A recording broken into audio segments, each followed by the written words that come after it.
5, 4, 3, 2, 1. Malcolm, thank you for being here. Bless. And thank you to the listeners for tuning in and joining us on this journey. Yes, brother, I think Kamala Harris is racist. That's 100%. How I want to start the show. 100%. You tell me why you think she's racist. She's racist because she's not around black people 24/7. That's my take on it. And if you're not around those black people I wouldn't say 24/7, majority of your life, you wouldn't know what to say and how to act and etc. So that's part of the reason. And also, I heard that she got her way into office pulling that she's Indian.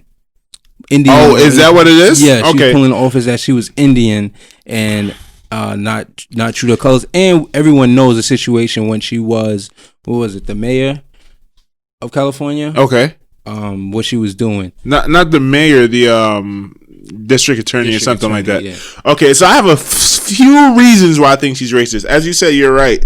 I think she went through her life jacking the Indian thing. And listen, Kamala is a black woman. I support the Democratic nomination for president and vice president because she's a black woman and she's going to set a great example for black women. With that being said, hypocrisy. Hypocrisy is a word I want to talk about. I used that last week in the podcast. Let's think about if Barack Obama had a white husband. What type of flack? A white husband, white wife, it doesn't matter. It's 2020, Malcolm. It's 2020. You hear something funny? What? It was one student I seen, and the teacher was like, all right, if your name starts with an S, you could go on a bus. If your name starts with an M, you could go on a bus. Okay. And then he was like, if you are a girl, you could go on a bus. This one kid said, it's 2020, you could be whatever you want. The teacher's like, all right, you can go on the bus. You can be whatever you want, right? I was dying, yeah. Would you judge Obama if he had a white husband?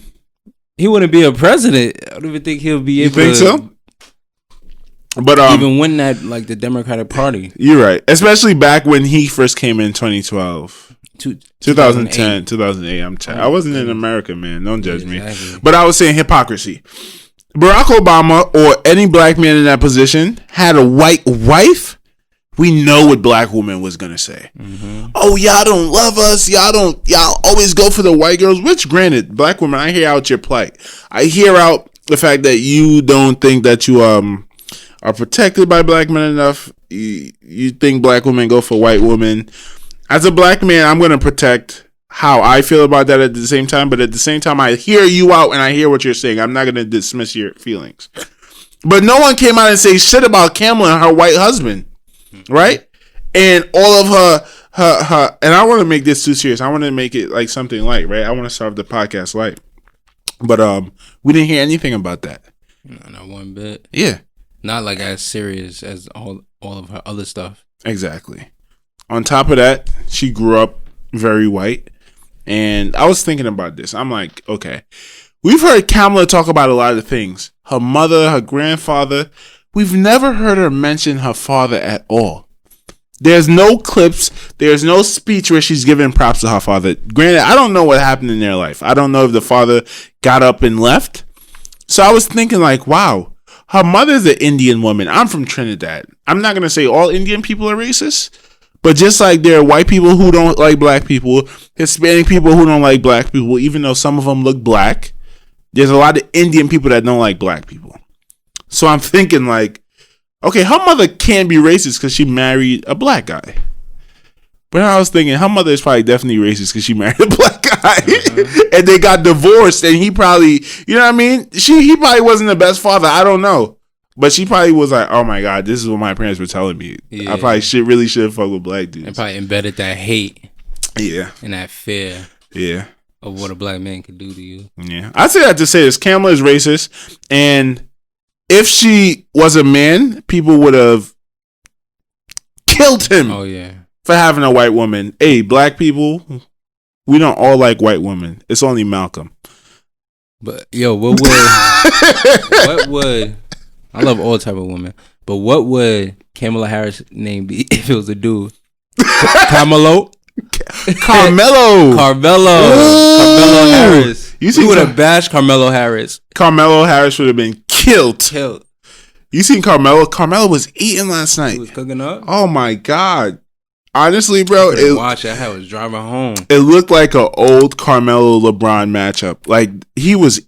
He was guarding LeBron too. He was. He's actually playing pretty good defense. And in the third quarter, he scored like 12 points in a row. Just straight, Carmelo, big body, bag down, mid range, cash on LeBron, cash, double team, cash. It looked like Melo from 10 years ago.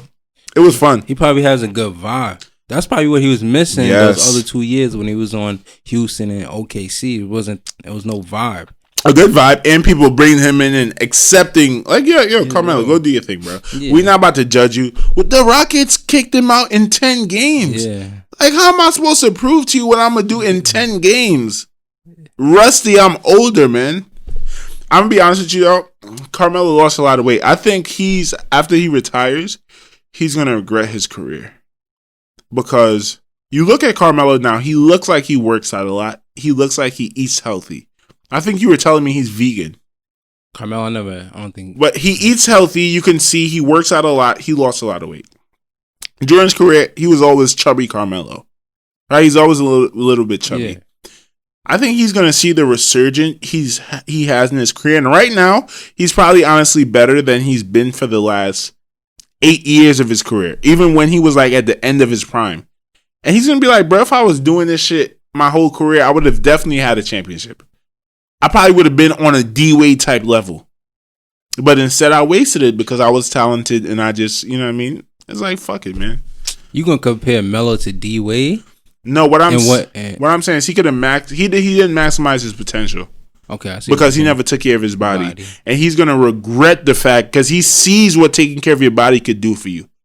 Melo is ill, bro. He's a legitimate bucket. Yeah, he's a bucket. He's a legitimate bucket, and his defense is looking good. Like, they subbed out LeBron last night in the game. And this is not a sports podcast, but fuck it. They subbed out LeBron. And the coach, Carmelo was doing so good, the coach took Carmelo out. He's like, oh, we only want you to guard LeBron. Oh. Yeah, there's like, we matching y'all up fourth quarter. Came back in the fourth quarter, dropped a couple of buckets, but the Lakers ran away with it. Was. Yeah. But I see what you're saying.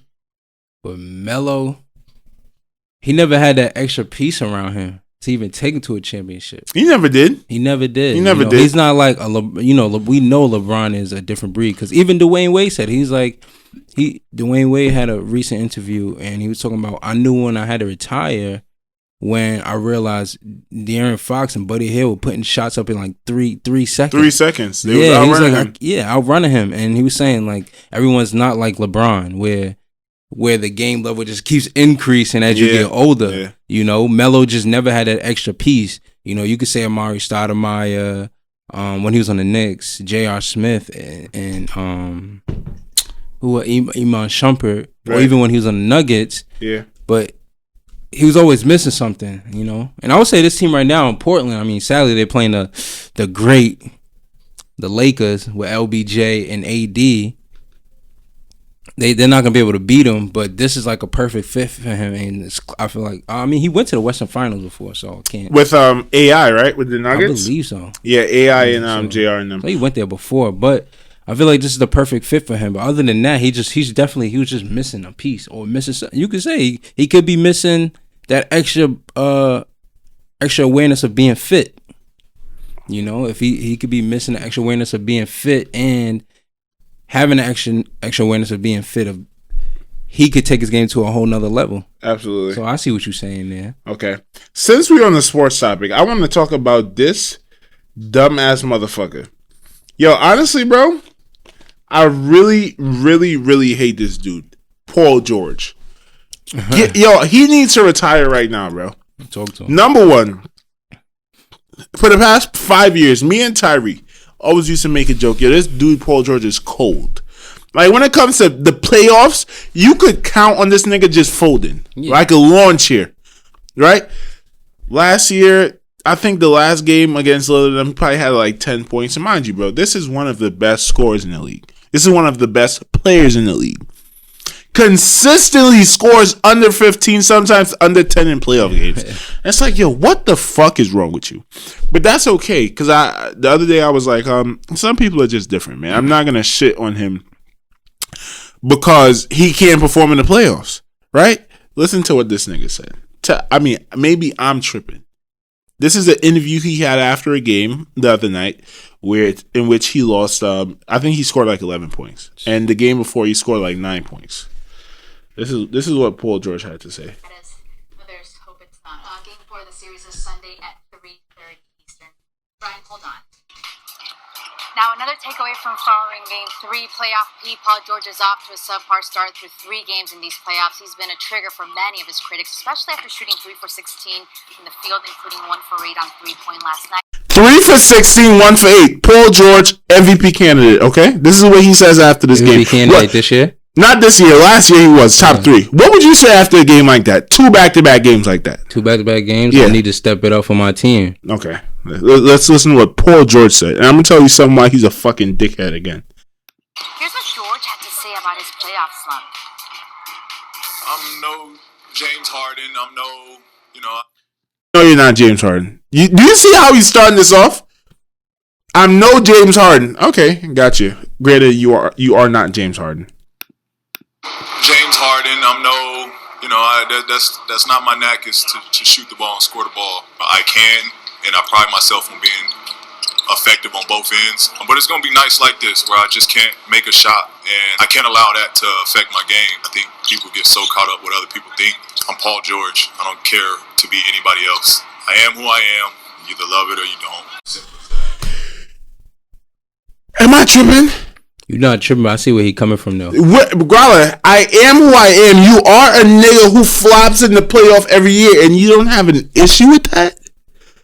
You are not James Harden. You're not a scorer. We gotta see, but he said he plays both sides of the ball. So how much? Malcolm, no, go ahead. I'm sorry. We would like to see whoever he was guarding, how many points that person had. He's not. He's making it seem like, okay, my defense is up there. I don't need to score. And he's on a team with Kawhi Leonard, one of the Morris twins, Beverly, Lou Will. What does that matter? So he doesn't have to be the main scorer. Did they lose or win the game? Which one of those people you just called out is a better scorer than Paul George? I mean, what I'm saying is that they don't have to be a better scorer, but he doesn't have to be the main scorer.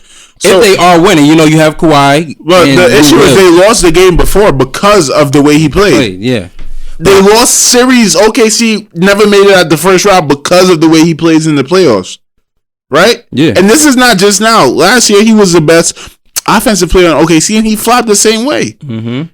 He said, I am who I am. You are a nigga that flops in the playoffs. Yeah. AD, people call AD soft, and respect to AD. AD had a big game last night. Hey, man, I need to pick it up. I need to do better. AD didn't come out and say, man, I am who I am. It is what it is. That's ignorant shit. Number one, it sounds like you're being tough because now you're on the Clippers. You guys are projected to win the finals, and you have a good team around you. So now it doesn't matter what I do. We're gonna win a chip. That's what it sounds like to me. But here's the thing: if you think year after year hearing the same thing about you being in the playoffs, it's like, you gonna roll with this or you not? You gonna like me or you not? And that's how you feeling. After year, people saying the same thing to you in the playoffs. It's like, you gonna accept me for me on these type of games or you not? It is what it is, basically. Cool. If you say that, I agree with it. What he said was, hey, man, I play both sides of the ball. I don't have to score. I'm not a James Harden kind of guy. I don't have to score. Paul George, you are one of the best offensive players in the NBA. You are a combo guard that could play shooting guard. You could play small forward. You can shoot. You can take it to the rim. You can play above the rim. You have a complete repertoire of basketball skills. That's a fact. What do you mean you're not a James Harden guy? If that's the case, no one's James Harden. But you don't see LeBron defending his 10-point game yesterday. But here's the thing. It's a cool trick what he did. Let me hear the trick, He brother. took the weight off him. I'm not James Harden. I'm not going to give you 40, 50. Yeah, he does do it. That's my issue. Yes, I understand. That's my issue. It's a media trick. Like, I'm not him. Take the weight off of me. And I think Leo Cohn, when he had the interview with the Breakfast Club, he played a little trick like that. He came on, he was like, I was nervous. Wasn't nervous. And he was like, he said I was nervous. I was thinking, who was the best radio host show? And I think Charlamagne was like, The Breakfast Club. And then he goes, no. And he said someone else. Oh, he did? Yeah, but like, it's just to take the weight off of you. You talk about someone else, you know? Oh. So it's more of like a media trigger Paul George was pulling. Take the weight off. I'm not James Harden. Like, I'm not going to give you 40 consistently every night. I'm not an offensive player. Then you hit it with, I play both sides of the ball. We know James Harden barely plays defense. You know, you need That's not energy. true anymore. He averages the most steals in the NBA. Oh, wow. Yeah. That's good. Shout out to James Harden. That's the thing. And James Harden has those same critics. You flop in the playoffs. You flop in the playoffs. You never hear him coming out defending the fact that he flops. That is what I heard from Paul George. Paul George, you're a fucking sucker. I hate this nigga. Get him out of the out. Oh my God, I would be so sad if this nigga wins the championship. I would be heartbroken. He's not. And I'm going to go out on a limb right now. Paul George is never winning the championship. Never, ever. The Clippers, unless y'all get rid of him and get fucking Kwame Brown on that team in place of him, y'all are never going to win a championship with Paul George. I'll put the stamp on that. Anybody wants to make a bet with me about the fact that the Clippers are going to win the championship, I'll take it. You cannot win a championship with somebody like that on your team. Who is Paul George? Like, who would you compare Paul George Let me tell you who Paul George is. Good question. Number one, he used to date his coach's daughter. In high school, or you talking about? No, recently. He used to date Doc Rivers' daughter. Okay. Now she dates Austin. No, she doesn't date Austin. Whoa. That's a white side of the family right there. No, she dates Seth Curry. But okay. This is how I know Paul George is a dickhead. I'm listening. Number one, you date a lady, you cheat on her, then you go play for her father. Okay, you're a fucking dickhead. That is some savage shit, or that's some retard shit. But I'm gonna tell you the real retard shit he did. The lady, Doc Rivers' daughter, I forgot her name. She found out that he cheated because the other girl got pregnant. And Paul George spent a year in courts fighting this bitch, trying to pay her $1 million to have an abortion. Guess what happens next? He gets married to her and has another kid with her. You a fucking dickhead! Like, how do you do that? Person. They know it. You can't compare him to someone, bro. I don't know what's going on in his head, bro. I don't know if his hairline is too low. I don't know what's wrong with this nigga, bro. The hairline short. Nah, you know who got a sharp hairline? Jalen Rose. Oh my god, cleanest hairline in history. Arc, yeah, 90 degree. Oh my goodness. No, it's arc. He loves his hairline though. He loves his hairline. I used to listen to the Jalen and Jacoby show, which is probably low-key one of the best, probably the best sports podcast. I used to love that shit. Honestly, bro, that was the first podcast I really got into. Oh, where? Probably before Billy. It is probably before Joe Rogan. Definitely before Joe Rogan. This was like 5-6 years ago. Oh yeah. Yeah, and yeah, man. He gets to shape up like 2-3 times a week. Oh, literally. Man. Yeah. You gotta be like that. You gotta be sharp. But yeah, Paul George hairline probably is too low. It's too low. He's retarded. Yeah. I think something's wrong with him. Hell. He's ugly as hell. How you try to pay a bitch $1 million to have an abortion and then go have another kid with her? Cuff it, man. Sir, I think that's what happens on the basketball court. He's supposed to be somewhere else, and then this shit just goes left, man. He just be like, yo, I'm just gonna roll with the punches. MVP candidate. 9 points. Nigga hit a shot in my face, and I'm gonna call it a bad shot. Yeah. Even though he pulled up in my face. But I'm one of the best defenders in the league. Paul George, fuck you, bro. And I'm not saying this to clout chase, bro. Yeah. You can ask Tyree, bro. I hate Paul George. You can't be that good and flop in the playoffs every year. Nah, I don't blame you. Every year, and now you defending the shit? Yeah. And you fucked your coach's daughter? Yeah. And you got another bitch pregnant? Paul George, get out of the league, bro. Go be a fucking analyst. Retire. Carmelo came and took your spot, bro. Go be an analyst or a real estate consultant. I think they would actually be better with Carmelo. Oh yeah, a true scorer. A guy's gonna give you 40, and Kawhi just play defense. You don't need to score. Melo, go get that chip, son. Melo, you gotta come to the Clippers. That's the trade right there. That's a trade right Nobody want Paul George though. D Lillard probably. Oh my, yo, D Lillard and Paul George would fight in locker every day. Playoff P. Playoff pussy. That's what that shit stands for. You stupid. You are a pussy in the playoffs. Yeah, but I'm done with Paul George. Punk. Oh, man. What you got for me, Mal? What you got? Yo, yeah, shout out to the water park we went to. Where we go? Oh, facts. Yo, hold on. Before I shout out to the water park, shout out to my man, Lav. So the reason why we were able to drop last week's episode, I believe, is because he was a 15th like on episode 11. How you know that? Because he told me. Ooh. So Lav, shout out to you. I told you I'll give you a shout out last week, but I got you. Oh, yo, if you are the 15th like or the 100th view, let us know. Yeah, let us know. If you the 15th, no, actually 20th like. We need 20 likes now. If you the 20th like, and the price just went up. Yeah, easily. You know what I'm saying? We got merch now. We got merch, nigga. The price went the fuck up. Playing. But look, if you are the 20th like and the 100th view, let us know, and we got y'all. Maybe some drip. Maybe some drip. You know, we gonna send y'all something. Have a flood under your feet or something just from this drip. Ooh. Yeah. Yeah. Hold on. All right, so we went to Mine Creek Water Park yesterday. I'm all fucked up right now. We went to Mine Creek Water Park yesterday. It was a lot of fun. I was kind of pissed off because it was like a 2.5 hour drive. We paid $25 for a ticket. Only got on 2 rides. Yeah, you was tripping. But I don't blame you. The other rides we got, I don't blame you. You can't swim, right? Don't disrespect me like that. I'm Trinidadian, nigga. I'm a fish. You can't swim. Nigga, my issue is, have you ever seen a fish dive? No. Exactly, brother. Exactly. So you gotta go in the water then? When I'm in the water, I'm in the water. But I can't dive. That's my issue. But that's not diving. You just jumping in the water, so you can't jump in water. Bro, do you know what diving means? I thought diving doesn't diving mean you just come down like this? Nah, nigga, diving means hands you jump first? off. I don't think so. I mean, if we look Google what the definition of diving is. But what Malcolm is referring to, we went to Mine Creek Water Park and they were you guys can Google it and see it. First of all, I've never been to a water park where the water depth was 18 foot. Like, what the fuck? What are we doing? Okay, I see. What is all of that extra water for, bruh? What happened? What's the definition of diving? Just basically jumping in deep water. Exactly. You've never seen a fish dive. I've never been to a water park where the when you drop in, it's 18 feet. Like, what are we doing?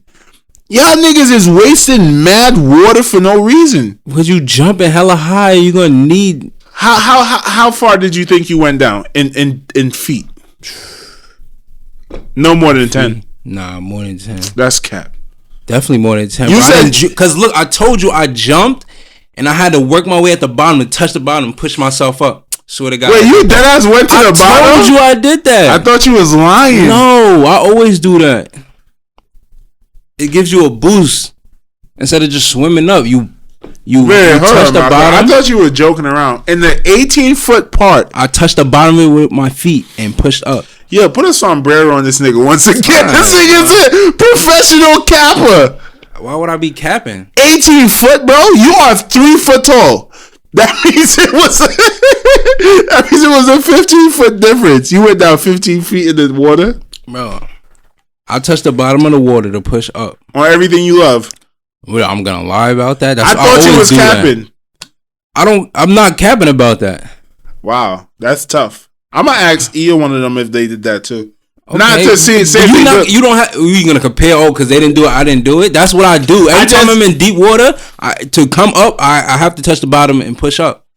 And yes, I felt like I was about to die down there. Like, yo, where the bottom, man? When I felt that bit, I was hyped. I felt that. I was like, oh yeah, we up here. Let's go, bro. You getting me nervous right now because you know you're asking for death, right? Because this is what can happen. Let's say the feet was 25 foot deep. Oh yeah, it'd be over.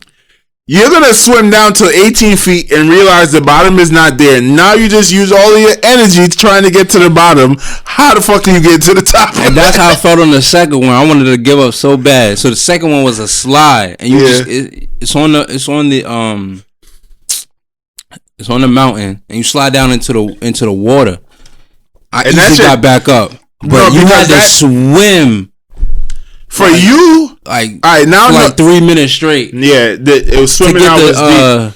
Shallow water. Yeah, For you, it makes sense that the second one was easier because that actually dumps you deeper into the water, like just off of momentum. I don't even think it did. You don't think it did? Nah, I think it just because my body fell. Because the second one was deeper.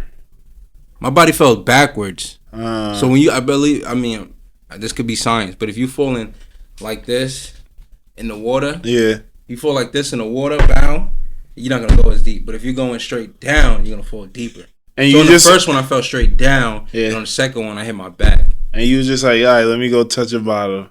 On the second one? Yeah. I didn't touch the bottom on the second one. Oh, you didn't touch the second one on the bottom? The first one when we just jumped down like this? Yeah. So what did you do on the second one? I hit the water and I got back right up. Oh, okay. I didn't go that deep in that one. But you had to swim for a long time just to get to the... Yo, bro, 18 feet is too much. I am not diving. It was like probably like 20 feet in the air to dive. Mm-hmm. I'm not doing that. You know what I mean? So what I did was I got on everyone's slides. This cute, I was holding niggas' slides like a bitch, but I got on this cute little slide that dumped me into a 3-foot pool, and that's you in my went to the kiddie pool with the little kid. You the biggest we kid all there. Went in that, bro. Stop trying to clown me. You was the biggest kid there. I would no. You was bullying him, wasn't you? You like, yo, you would play tag. Yo, shout out to my son Juan, because Juan is the one who. I don't know if I should tell this story because it's fucked up, but Juan is the one who invited us, and his mom and his dad was there. Now I was the first one to come down, right? Because everybody, I wanted to make sure it was clear for everybody. I didn't want nobody to drown. I wanted to make sure niggas was good. Come down from where? On the slide, the first slide we went. Oh, okay. Oh, that slide. Yeah. So then Juan mom comes down. Mind you, I never seen Juan moms before. We good. What happened? That slide was valid. What you mean? The slide, it was valid. It was fun, but I understand why you were saying when you read it. You don't want me to tell my story? Nah. Why? The history of the place, it's called Mount Creek, right? Mm-hmm. The history of Mount Creek, you saying like, yo, I was scared because people were dying. Bro. Yeah, I was doing some research. They trying to kill you in there. Bro, on the fucking Wikipedia page, Google it. Mountain Creek Water Park. It's in Vernon, New Jersey. All you see, Malcolm, Google it. Every time, on every ride, the bio of that ride starts off with a couple of people that died from it. No exaggeration. And I'm like, yo, what the fuck is going on? But this was like in the 80s or the 90s. Now it's probably a lot more safe than it was back then. Why can't I tell the story about Juan's father, though? It was the Wild West before 1996. Give us some stories. It said in July 1980, an employee cart jumped the track. The 19-year-old struck his head on a rock. What? That was the ride we was seeing. Remember I asked when we was leaving? I'm like, what are those like train track things for? That's probably what it was. It probably was a ride. Why you would have America's most dangerous music park. Oh, it's referred to as the American's most dangerous music park? I think so. Come on. Yes, yeah. Yo, but can I please tell the story about Juan's father? Why not? We can just edit it out. Fuck it. Long story short, this nigga. Mad work. What do you mean? To edit it out. Then you got to do. Bro, listen. Long story short, this nigga almost drowned in 3-foot water. And all he had to do was stand up. But some reason, the slide dumped him in the water and he couldn't find his footing. It was just funny as fuck. I don't know. That shit was funny. You was there when it happened? Yeah. You was there? Yeah, I was there with both of them. Yo, we're talking to his mother because his mother like got some water in her throat. So she was kind of like, and she was like, okay, I'm done with this shit. So we focusing on her trying to make sure she's okay. Here comes his father. He jumps in the water. And you see him trying to get up. He can't get up. I swear to God. Everything I love, the lifeguard had to come save this nigga. I'm like, the lifeguard looks stupid jumping in a 3-foot pool. I'm like, yo, what are you doing, bro? He's like, I was fast. Oh, fuck. He said, yeah, I was fast. And it was a lot of dumb motherfuckers, right? It was a good 10-minute stretch where the 2 rides we were talking where it dumped you into the 18-foot pool, where this one lifeguard had to jump into water at least 6 times. In a row. Because people are apparently diving into 18-foot water and they're not sure if they can swim or not. Yeah, they do. And none of them was white, by the way. They was doing the one with the one of them was. They was doing the one with the slide. And like they had like security guards there, and the security guard was like, "Yo, this is enough of our lifeguards jumping in." They were like, "Yo, if you cannot swim, get off the line right now. If you cannot swim, I advise you to get off the line right now because we already had 3 saves in a row." It was 3 in a row, but it was like 5 or 6 in a 10-minute span. Yeah, in the day, but 3 in a row. It's like, and one dude almost drowned the fucking lifeguard dude. He jumped in, the lifeguard put the little thing under him, and the guy tried to jump onto the lifeguard. Oh my! And the lifeguard went underwater. I'm like, yo, they both finna drown, bro. All that stuff 101 is controlling your nerves. It is. Just think, all right, I'm gonna be fine, and you're good because he's freaking out, and he could have just killed both of them. Yeah, just by freaking out. But that's the thing, though. So for me, I think I'm decent at swimming. I think that all those people who jumped into that water is decent at swimming. What the guy said, if you're not ultra confident in your swimming skills, don't go in because you panic. You could swim. Everybody know that they could swim. Yeah. There's no difference in swimming in a 6-foot pool or 80-foot pool. It's really no difference.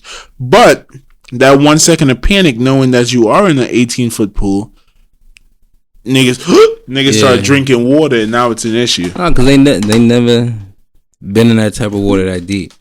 You don't know. Think about it. Once you panic, you're like, yo, how do I survive? How do I survive? Yep. Mm-hmm. And you don't even think, all right, let me just try and swim up. Because you don't even know how deep you are. You don't know how deep you are. You're like, I'm about to die. Like, damn. It's over for me. And that's why Nicholas Johnson, Mom, thank you for instilling this in me. I didn't get in that water, brother. Yeah, but hold on. Will Smith had a quote. Yeah, that you have to like face your fears or something like that. What did it say? Please tell me about what Will Smith said about swimming. Yeah, I don't know. It's not popping up. What did he say though? Give me the gist of it. It was the thing about when he's with the sharks, but it was just fear is not real. It was something about bringing success when you do the opposite of fear. Oh, I forgot it. He said, I think like success is probably on the other side of fear kind of thing. Yeah, I mean, like, I looked at it as like this. I understand where you was coming from, but the excitement, I did this. Well, it's exciting for you because you were confident in your swimming skills. No, it was not. I only could swim underwater. Like, I can't swim like this. Like above the water. Yo, bro, people are nice. They're like this, breathing. Yeah, bro. I'm like, whap, or going like this behind. Nah, yeah. I was seeing people like that. They mad, like, it looks so robotic. Yeah, it's like, just perfect. Pushing. Boom. Me, I gotta go underwater. Head not even touching the water. Yeah. Breathing fine. I gotta go underwater and come up. I'm like a dolphin. Yeah. You know what I'm saying? They call me Young Dolph. They call you Young Smurf, you little motherfucker. Rich slave. Shout out to Young Dolph. What I wanted to say, but yeah, that was a good move, man. Good move. I think we should go there again. We should do the bikes. The biking. They got some bike thing where this machine brings you all the way up top, and then you ride your bike down the hill, and you just keep going, Yeah, I think they probably use it as a ski resort in the winter, maybe, but in the summer, it's for like mountain bikes. Non-stop fun at that place. It's not even far. It's only an hour from New York City. Like an hour 30? Yeah. Hour 30 from where we traveled from. 2 hours from me? Yeah. It's not bad at all. And they have a nice resort up there. It's a good place, man. I would honestly go there and spend the weekend in the summer. Yeah. We should do that next year. I'm with it. Spend the whole weekend in. Yeah, spend a weekend, get a room, get a couple people. And we saw a black bear. Whew. Oh yeah, I never seen a bear before. Tell what that bear did. That bear's a human. That's that robot. Bear. Yo, bears are smart. AI bear. And that's why I know deers are dumb as fuck, and that's why we need to go out there. Yo, first of all, congratulations, Malcolm. Just got his hunter's education course completed. Yes. Congrats, brother. Major key. We about to go kill some animals. Oh, yeah, we about to go kill some elk. Yo, Joe Rogan.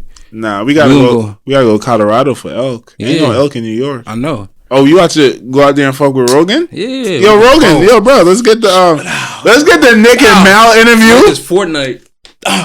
With that bow. Is Bo's in Fortnite now? There was. Yo, Rogan. Let's get that interview. Let's go hunt some elk, and then we teach you how to do this podcast. You know what I mean?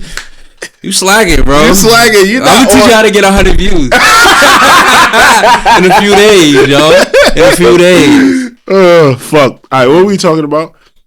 Oh yeah, so we saw the deer, right? The beer, and it was a small beer. I don't know if it was an adult or that's just how small they are. That was definitely a younger bear. But these are not grizzly bears though, bro. Yeah, but a bear is huge. A black bear. Let me see. Large. I've never seen them before, so I don't even know what an adult would look like. I don't know. I literally don't know. They're huge. Large adult black bear. Yo, we need a Jamie. If anybody's out there that needs a job, we'll pay out like $20, $30 an episode just to be with us and, you know what I mean, look stuff up for us. You think we could afford that, Malcolm? Yeah. We could fit that into our budget? It could be a grizzly bear, big as hell. Yeah, they not that big, bro. Oh, yeah, that could be adult, yeah. Yeah, they not that big.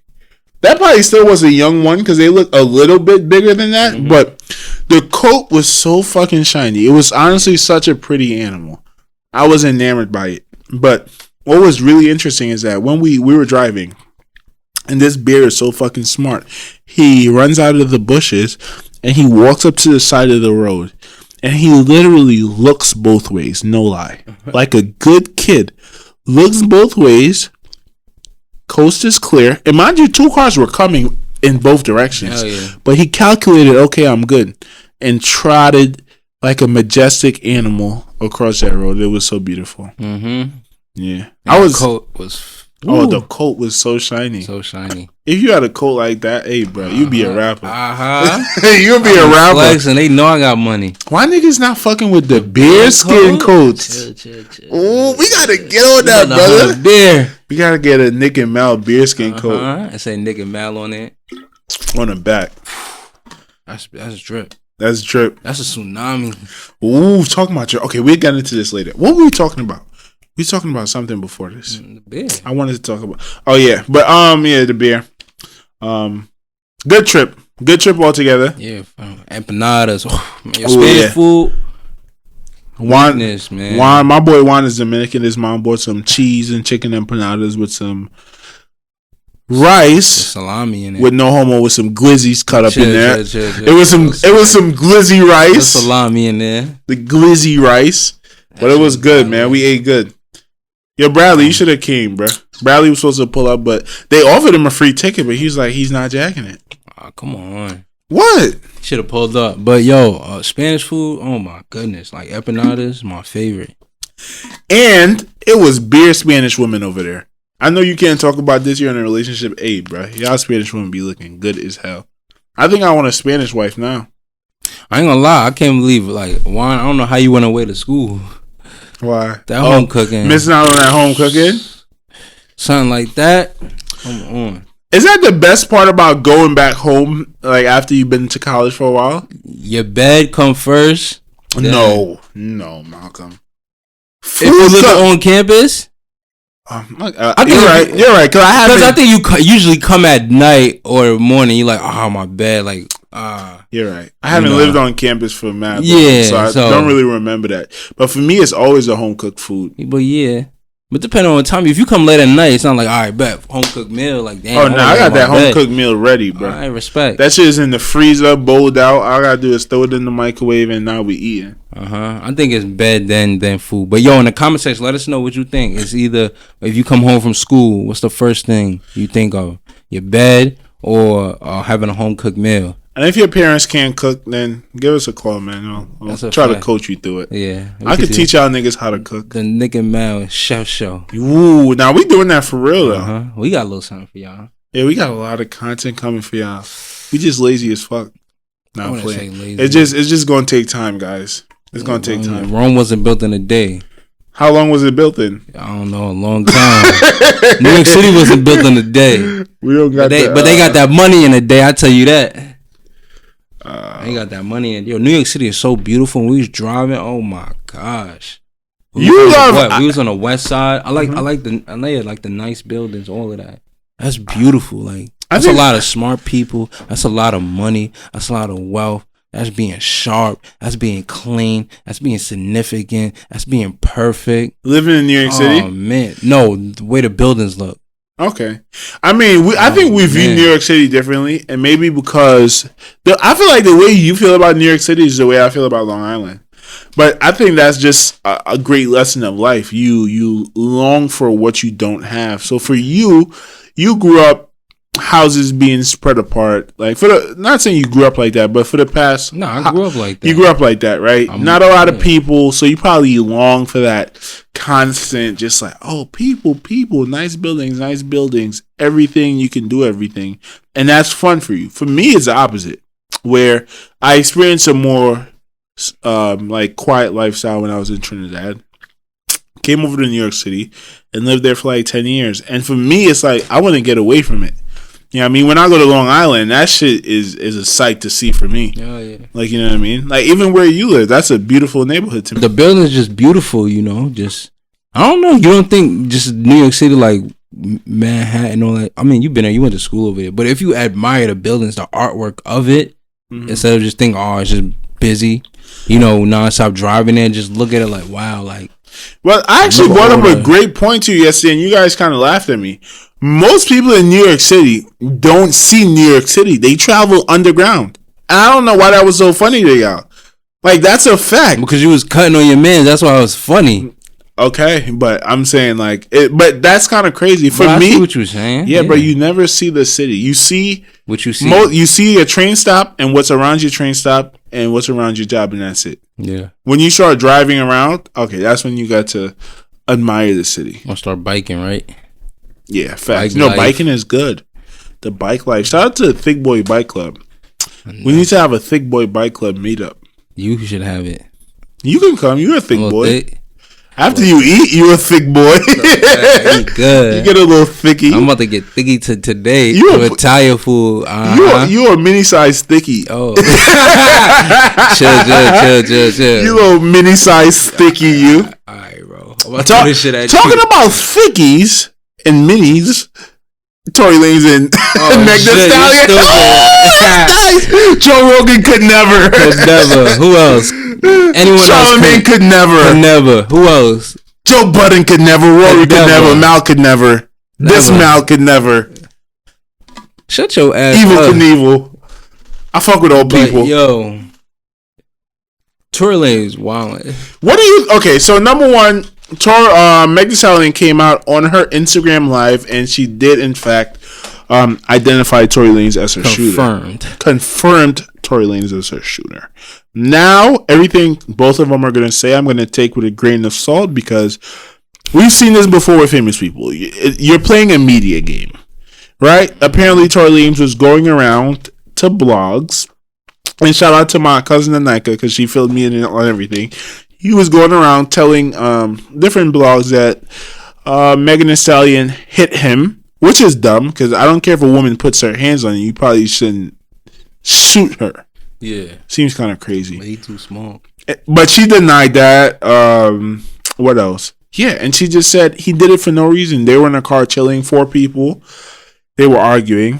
I'm guessing they were in a relationship. That hasn't been confirmed. She said they wasn't. So what are y'all arguing for? What is the argument about? Because he's short. And she's tall? I mean, he probably got short man syndrome, and she's a female. I'm gonna tell you what I think about Tory Lanez, and all rappers, by the way. But tell me what you think about what happened. What happened in that situation? Yeah. Well, do you think? I think she said something slick. She was probably like, "Shut your short ass up." Mm-hmm. And you know, when you got short man syndrome, like, yeah, he 5'2", but that's shorter than me. That's short. He's little. But shout out Tory Lanez, music fire. I'm a big fan of music. No, Malcolm, this is not the time to shout out Tory Lanez. Yo, if he's guilty of what he's accused for, let me elaborate what I'm gonna say. All right, go ahead. So I believe Megan Thee Stallion, I think she was in the front seat, right? She said something slick. He was like, "Shut your short ass up," and then his you know, he felt embarrassed because her homegirl was there too. So he probably trying to mac on that, and he felt embarrassed, felt some type of way, like, "Oh, you trying to test my manlyhood?" And then he tried to say something to her. Probably was like, "Yo, Wiz Khalifa said your pussy stink." And then she probably got out of the car.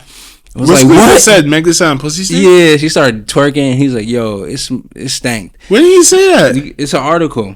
What? Yeah, it's an article. All right, go ahead. So Tory Lanez said, "Shut up, Wiz Khalifa said your pussy stink." Megan Thee Stallion got out the car, and he 5'2" and she's 6'5". So what's the best thing you do? You know what I'm saying? Short dudes are not fight people; they real shooters.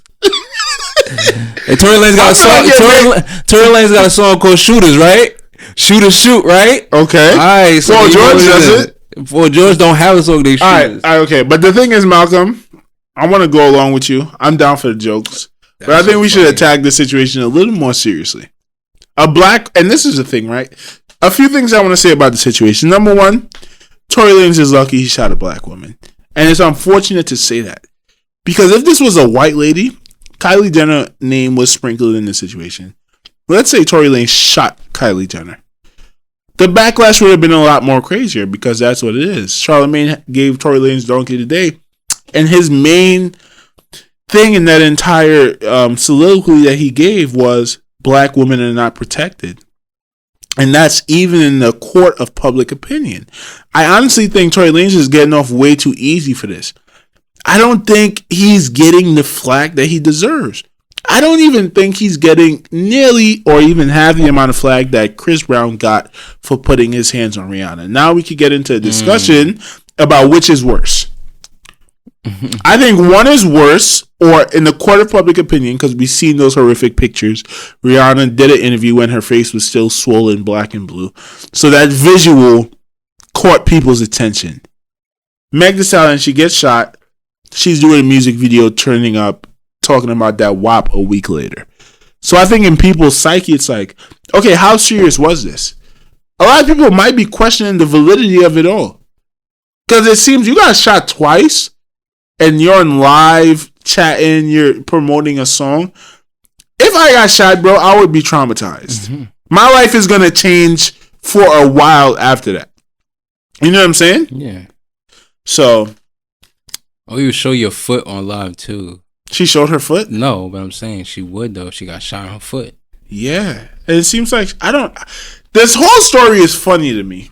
But, number one, Tory Lanez is not getting enough flack as he should. And I think part of the reason is because it's a black woman. Right? Okay. I'm confused. I feel like you're making it seem like she's lying that she got shot. Are you no, saying? Oh, no. That's not what I said. What made you?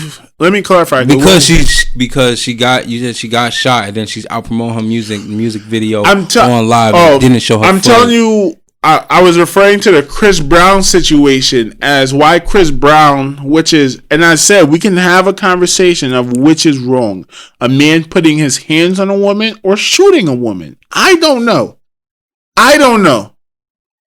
Can we just say that equally is bad?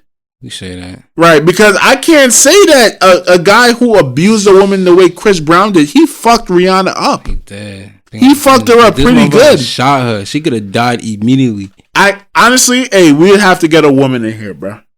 We'd have. Let me text. Would you rather get beat up or shot?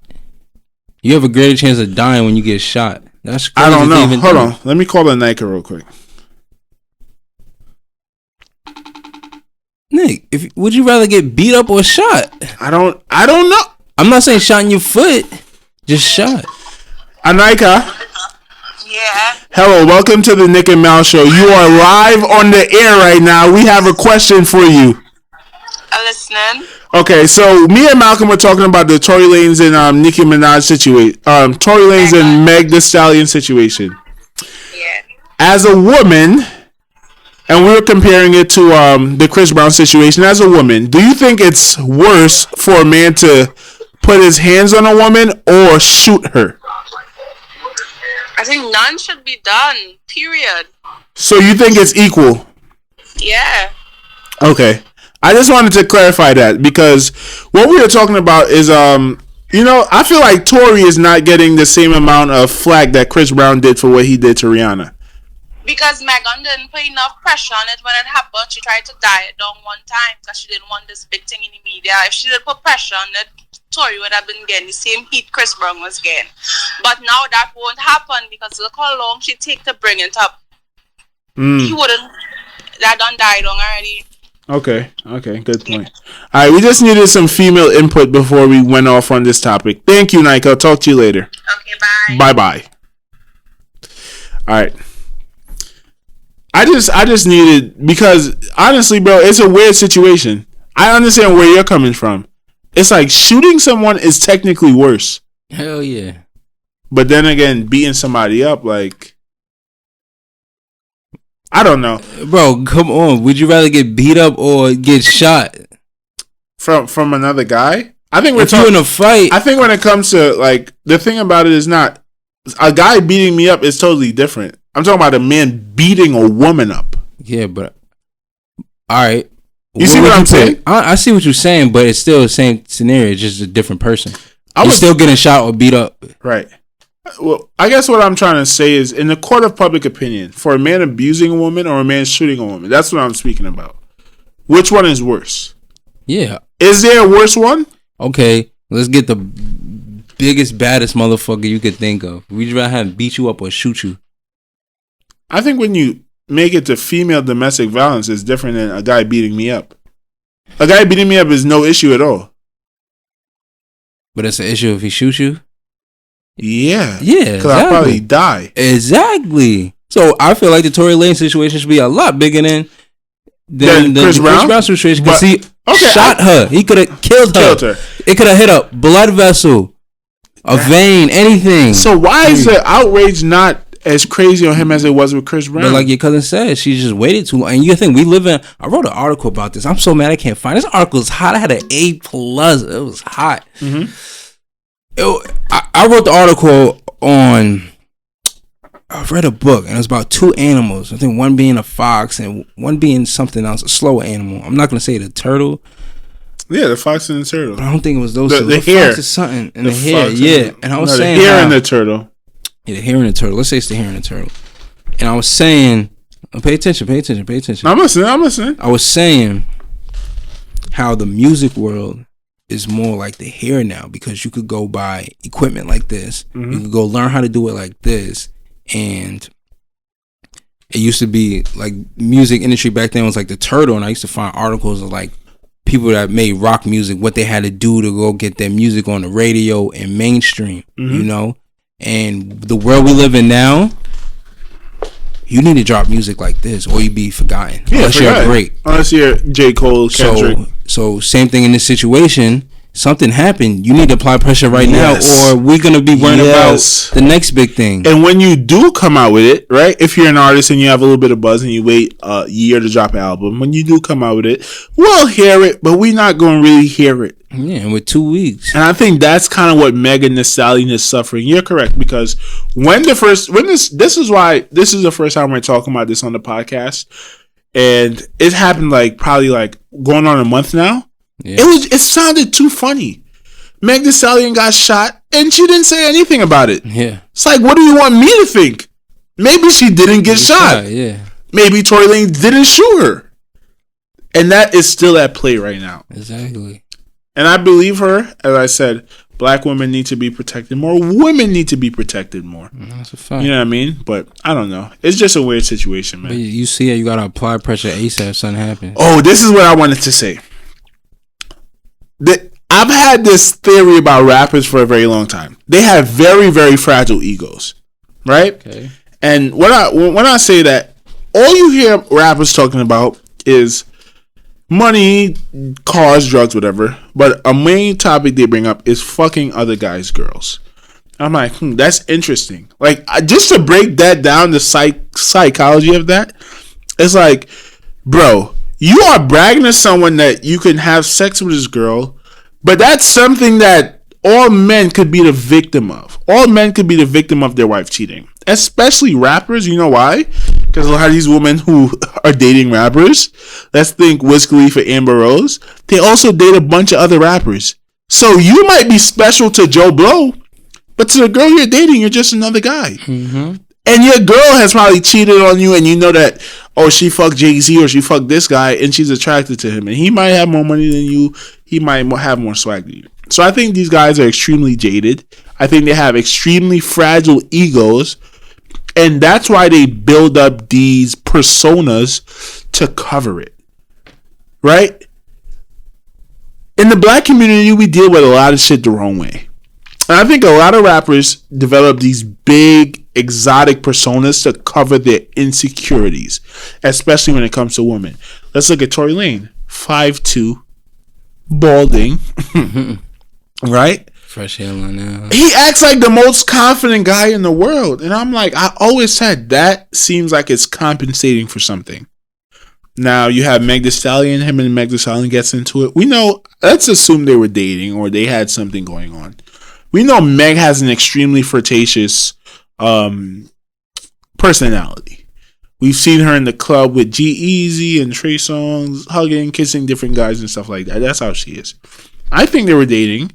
He probably got offended, and that shit rocked the very soul of his insecurities, and that's why he shot her. And that's a theory I've had of rappers for a very long time. I'm like, number one, your persona, you can't be that confident. If you're trying to portray to me that you're that confident, I could fuck any girl that I want, and every girl wants me, sure, you might believe that in the back of your mind because you get a lot of women because you are Tory Lanez, but it seems like that is kind of pent up to block something else that's deeper inside of you, a deeper insecurity. It could be a deeper insecurity, but you gotta understand where Tory Lanez is coming from. Tory Lanez was homeless at some point. Tory Insecurity. Yeah, I understand that, but what I'm saying is for him to feel like have that confidence, he has every right to feel. I'm not any saying confidence. Even like he had a fight with Travis Scott, and he pulled up on Travis like, "Yo, what you want to do? Like, what's up? You talking?" Because you understand when he come from, one, he was homeless, and then he lived in an apartment with 4 other young adults. And he was the youngest one. And one dude used to come over there and try to bully him after a while. But he sees something in Tory and he would bully. He'll be a big brother. Bully him, but teach him life lessons and everything. And the other dudes, Tory Lanez said he used to have to fight all the time. Insecurities. I know what I'm saying. Let me finish. So him dealing with all of that, he has a right to have that type of confidence. Now that situation, he should not have done that. Like I said, she probably called him short. So you agree with what I said? That he has extreme insecurities based on what he's went through in his life. Yeah, but that's why he also makes it seem that he's so confident because of what he went through in life. Well, when people go through like stuff like that and where they at now, they have every right to have that type of confidence. And I'm also thinking of when he had the situation with Travis Scott. He pulled up with Travis Scott like, "Yo, what do you want to do? You talking way too much. What do you want to do?" I think you have the right to do anything that you want. But I guess what I'm saying is, it's deep insecurity. I've actually asked you in this question. I've actually asked you this before. I was like, Malcolm, do you have probably off? I don't think we ever talked about this on the podcast, but do you have some insecurities from being a younger brother? And I know how older brothers are. I mean, I got beat up by my older uncles and stuff like that. As a younger kid, you build up some kind of insecurities for that. And a lot of kids, unlike myself and yourself, they probably try to portray this tough exterior to make up for that insecurity. And some people are just a lot more comfortable with themselves when they realize their insecurities. Yes, Tory Lanez has a right to do what he did. I think it's overcompensation. And I don't think it's a healthy way to deal with an insecurity as we just seen with what happened. In that situation, no. You see what I'm saying? But I think that him drowning that out is what led to that. If he ever sat with himself and said, "Listen, I'm not the biggest guy, I'm not the toughest guy, I'm okay with myself." We were talking about this with E. A lot of men get into staring contests with each other randomly. Oh yeah, that's crazy. Why? Because they're insecure and they want to prove themselves. Like, listen, even alpha male. Why I want to be the alpha male. Yes, some guys, whether they can fight or not, it's like, bro, I'm not doing that with you. I'm comfortable with who I am. You might beat me up. I don't give a fuck. Yeah. You might fuck my bitch. I don't give a fuck. Some niggas don't have that I don't give a fuck. Some niggas like, nah, you can't fuck my bitch. Nah, I can fuck your bitch. And I think that's where Tory Lanez falls into. But none of us knows. This is we're just. I was listening to Jamie Foxx because like on my way to the podcast, I like listening to comedy. I listened to Jamie Foxx, I believe, and he was saying, "Yo, how come rappers the only one that beef? Rappers are the only people that beef. You will hear No Country singing like, "Hey, Bill, hey, you fuck my wife, Bill? Hey, Bill, you fuck my sister, Bill? I was supposed to fuck my sister, Bill." Nah, but for real, you never hear no rock artist beefing with another rock artist through the music. I haven't heard one. No country singer beefing with another country singer. To be fair, we don't listen to rock or country, but I agree with you. I don't think they beef like that. I mean, all the music we hear at Utica, I mean, I haven't heard anyone like, "Yo, this person's, he's dissing this person." Right. It's just all vibe music. Yeah. Insecurities. The beef and shit, insecurities. I forgot. I think it was Andrew Schultz. I was listening to a podcast with him a while ago, and he was like, I know why black kids who get all this money get the biggest chains, get the best cars, flex the money. It's because as a young black man in America, as a young black woman, you get shitted on your whole life. Right? By the government, by the system, by the neighborhood you grew up in, by the kids in your neighborhood. It's just a constant battle of being shit on, right? You get money, and what do you want to do now? You want to shit on people. Yeah. You want to shit on other motherfuckers. You want to be the person doing some shitting on, which is the wrong way to handle that. Right? It's not a positive because let's take a Kendrick or a J. Cole per se. I think the personality that these guys have are people who are very comfortable with themselves. The same people who experience the same things that Tory Lanez may have experienced. Probably getting your girl taken. Probably being short. Kendrick Lamar is short as fuck. Lil Uzi is short as fuck. I think these guys are just a lot more comfortable with themselves. And they don't have to try to show this hyper masculinity. And I'm not going to toxic masculine you to death. But kind of that kind of thing. Where you overcompensate and it becomes toxic. You know what I mean? Yeah, that's crazy to even think about shooting or hurting a woman. That yeah, what in your mind gets you to that point? Yeah, he gotta do some push-ups or something. Yo, shout out to white people. I think white people hate me. Yeah, bro, you always saying something about white people, but bro, we are in America, Malcolm. No, I'm sorry that I'm comfortable pointing out the differences in races around us. No, I don't care. I'm just saying. You said that they hate you, but I mean, like, I'm pretty sure if I was like, I'm listening to, like, what's this guy gonna say now? Maybe I'm trying to make a joke, and maybe you're taking it too serious. Bro, say a joke. Why you talking to me like that, bro? Don't talk to me like that. You're always saying something. No, I'm playing with you. You sound offended. I can't talk about white people. Nah, it's not that I'm offended, but it's just like, just say a joke. Bro, I'm from Trinidad. No. Let's go for what you said. I'm from Trinidad. I never met a white person till I was 12. And okay, so then that's fine. All right. Yeah, but I feel like you judge me for as much as I talk about race. Like, race is a real thing. But you know what it is, though? The problem, my situation with race is I feel like Donald Trump has split this world up. And that's why I try not to. You think I'm on Donald Trump type of wave? No, not saying Donald Trump type of wave. What I'm saying is Donald Trump came into office and white people will look at a black person different than they did a few years ago. And this is how I feel. Or I don't think that's true. Black people look at a white person like, oh, you're already racist. And I feel like Donald Trump has put a divide in the United States of America, which is honestly sad. You know what I'm saying? How long have you known me, though? I've known you for what? Before Donald Trump was in office. Yeah. I've been the same way. Nick, I know that, but this is what I'm saying is, me and you talking without a mic, it's not, no one else is hearing it. When I'm saying this is out there. Okay. That's why I have a problem with it, because it's like, yo, like that situation you driving home, the situation with the cop. I feel like this is how I feel. Like, Obama's in office, he wouldn't act like that. No, funny though. It's like, yo, I did nothing to you. I rode around you, and then I came back in here. Yeah. Where I was supposed to go. I was supposed to go back in the right lane, and then you go to the left lane and stare at me. Yeah. Like, what did I do wrong? You didn't pull me over nothing. You just wanted to stare at me. Yeah. And I feel like Donald Trump has put that divide in the United States of America, which is sad. Yeah. And that's why I do have you could say a problem when you say stuff like that. I'm not coming from a place of malice. I love all people. Like, literally, I'm not all lives matter, but I love all people. It just happens I'm black, and I like talking about white people because they're funny. And they're cool. White people are cool. So all people are cool. Okay. So I work Lyft. As you know, I work Lyft, right? Most of the times I'm listening to my podcast, maybe the Joe Rogan podcast, maybe Andrew Schultz, Charlemagne. And let's say a middle-aged or older white guy gets in my car.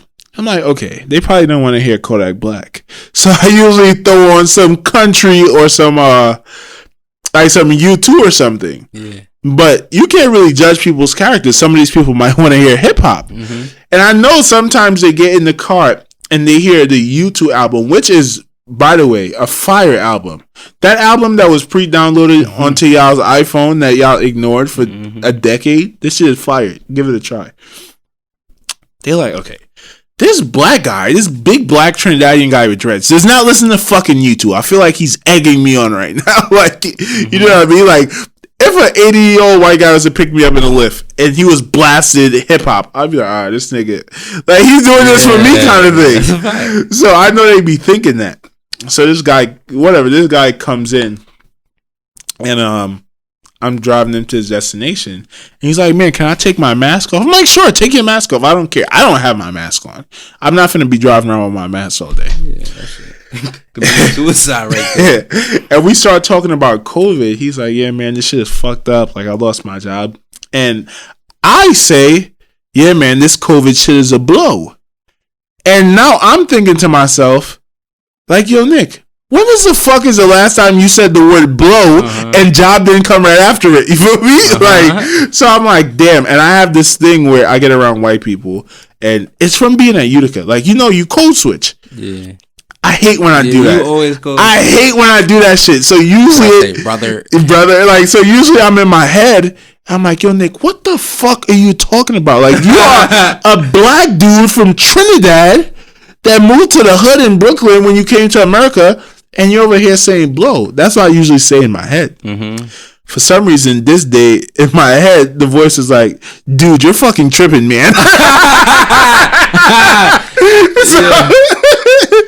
So say that shit, right? So we're driving. But yeah, so that's why I'm like, damn, I can't be doing this code switch and shit. But I get to the destination.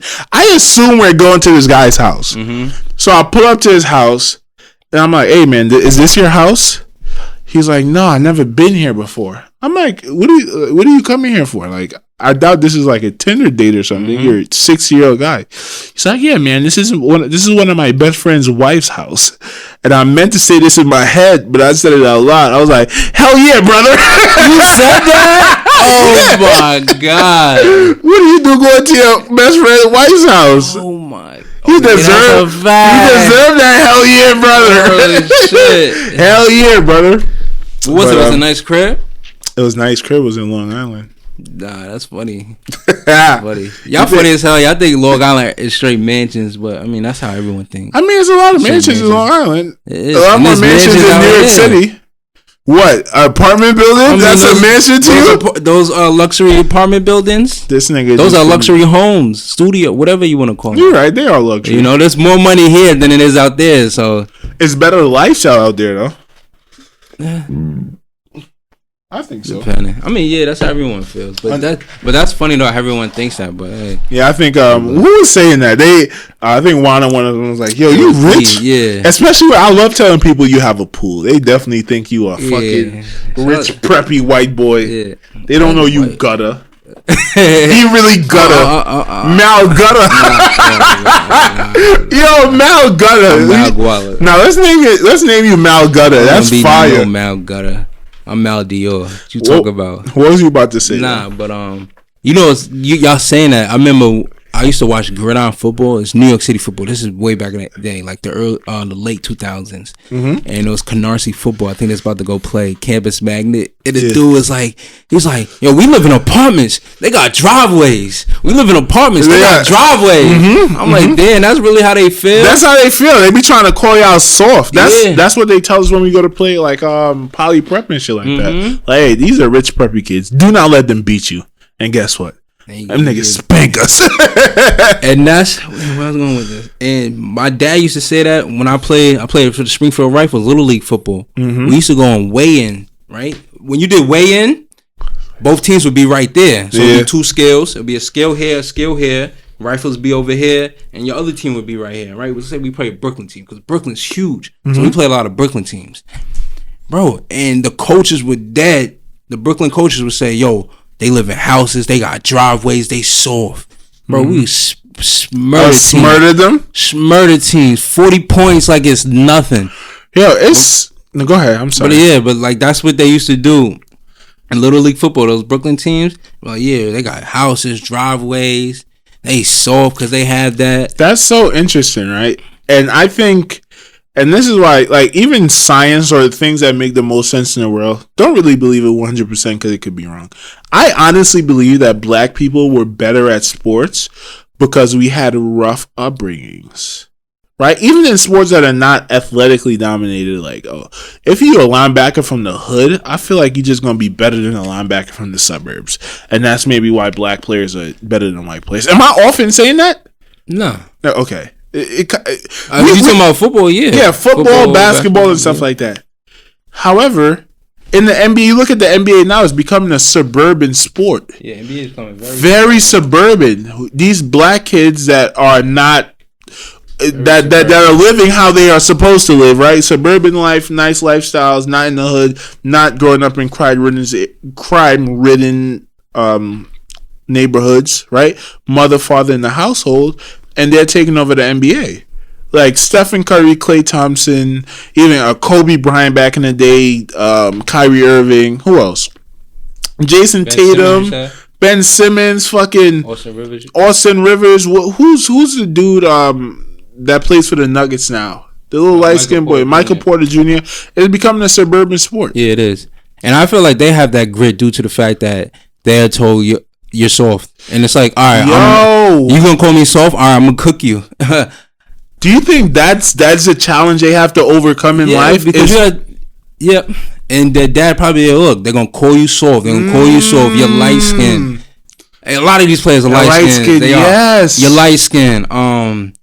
You have this and that. You're gonna hear it. I feel like that's already gonna be embedded in them when they're a little kid, and they already know that's gonna come in. It's like, yo, but I'm better than you because I could be around basketball 24/7 more than you can be. Yes, wow. That's a whole podcast by itself. Yeah, that is. I think we have rewired the light skinned brain. Like we shit on them so much for being higher class that being light skinned was like being a lower class person. So they probably pent up a lot of hate, a lot of resentment. Side. Like, you know what I mean? Like, fuck y'all niggas. I'm gonna come and splash this shit from 80 foot behind the arc. But you talking about, like, I'll say bringing your family, your son or your daughter, bringing them up into the same thing you went through. So, like, let's say it's a business. In sports, it's easy to do that. And, like, let's say, are they called family businesses? Family firms or something? Like, Oprah has one. Like, wealthy firms. These are firms, financial firms. And it's all in family. So like the lawyers and stuff that work there are all part of the same family. Who was the person that did the oil back in the day? Rockefeller. Rockefeller has a firm, right? John D. Rockefeller. Bro, all Rockefeller family members work in that firm. And what I want to correlate this to is rappers. This is why business is so key. Think about that. So the wealth firm is business. Rapping is business, right? I think you're about to get into a conversation I wanted to have, but go ahead. Rappers try to do the same thing. But this is like, look at the whole rap culture. Rappers do the same thing, but we like T.I. Let's get T.I. T.I. son's a rapper, right? Joel Santana's son's a rapper. P. Diddy's son's a rapper. But we don't look at them and glorify them. They don't get that. They might have 1 million followers, but they're not gonna get that hot hit. You know what? That type of popularity that they think. You could even talk about Will Smith's son also. Yeah, Will Smith's son. They're not gonna get all that popularity and engagement. They can have all the followers. But they're not gonna be as wealthy as their parents. I'm gonna tell you what it is. Okay, so let's look. You spoke about John Rockefeller. We spoke about sports. I think those are two rhetorical. I don't know. That was not the word what I just said. Those fields are meritocracies. What that means is that as an athlete, if you could put that ball in the basket better than the other guy, you are better. Yeah, you're gonna get the bigger contract. You're gonna get the starting job, undoubtedly. That's just how sports is. Rap, and this is a conversation I wanted to have. When are we gonna have the Steph Curry, the Klay Thompson, the Kobe Bryant of rap? The guys whose fathers was professional rappers, and now their sons come and become even greater rappers than them. I don't think it's ever gonna happen because rap and any type of art is so opinion based. It's based on people liking you. And when you come from a privileged standpoint of your father's a millionaire, we don't believe your bars because, nigga, you didn't struggle. What struggle did you have? And I'm sure those kids have a different type of struggle than we do. I'm just telling you how people view it. Yeah. Nigga, you're rich. You had everything growing up. You did not struggle. We do not want to hear your rap. And I think that's the issue with it. Even if they're talented. We know a bunch of talented rappers that don't get no adulation. Nothing. Because it's a likability business. Do we vibe with you? Do we want to watch an interview with you? What's your personality like? And do I believe what you're saying? Do you relate to me? I don't relate to Snoop Dogg's son. Yeah. I don't relate to P. Diddy's son. Your dad was taking you to Paris when you was 2, motherfucker. I don't know what that feels like. And I think that's what the issue is. Yeah. And they was actually talking about this on SportsCenter. People hate on Steph Curry. They don't give him the props that he deserves. Mm-hmm. However, when you go look at that stat line and that resume, real people who don't take that into account is going to put him in that top 20, top 15 conversation. But a lot of people try to take credit away from him because, number one, he's a light-skinned brother. And number two, his dad had millions. Mm-hmm. Right? Klay Thompson, his dad had millions. Kobe Bryant was so great that he rose above that. Right? That's a top 10 player of all time. It's no denying it. Top 5. But they top 5 player of all time. But they do try to, I think that's the difference between, no. I just fucked up what I was saying. Sports, you're going to rise over it regardless because it's a meritocracy. You're going to be as good as you're going to be. Mm-hmm. Rap is a likability business. And the most people that listen to music is broke motherfuckers. Ooh, why are we listening to it? What do you mean? Damn. Ain't trying to be broke. That's a fact. I don't think it makes us broke. I just think that's what broke niggas do. We look for entertainment. Yeah, that's true. That's scary. That's sad. And most of the people in the world are just broke. So it is what it is.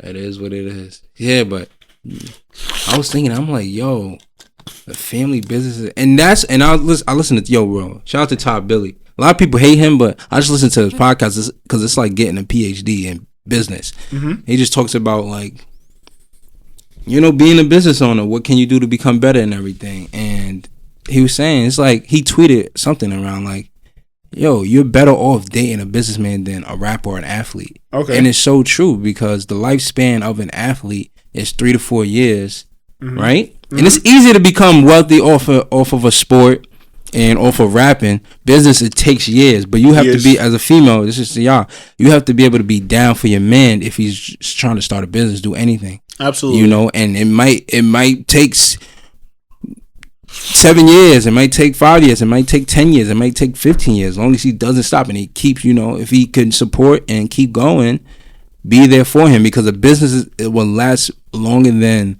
an athletic career, which can end in a divorce easy because you lose all your riches, and your rap career. Even Master P said your rap career lasts 2 to 3 years. If you don't make the moves he made or the smart guys made, and your NFL career lasts 3 to 4 years. I think you kind of bumped into a conversation I want to have, and I just thought about this. Now I'm gonna start it off with a question. I think you bumped into a conversation. I think you bumped into a conversation. Joe Rogan can never not play. So who else could that? Number one, I'm gonna ask you a question. Do you think men, and I'm gonna tie it in a little bit. Do you think men, say a man was to start a small business, but he was broke at the time, or a woman was to start a small business and she's broke at the time, who do you think is more willing to support their spouse in that transitional stage of their life? Who's more willing to support? Say you have a good job paying you $80,000 a year. You think, listen, there's more to life. I'm 28. There's more to life. I want to quit my job.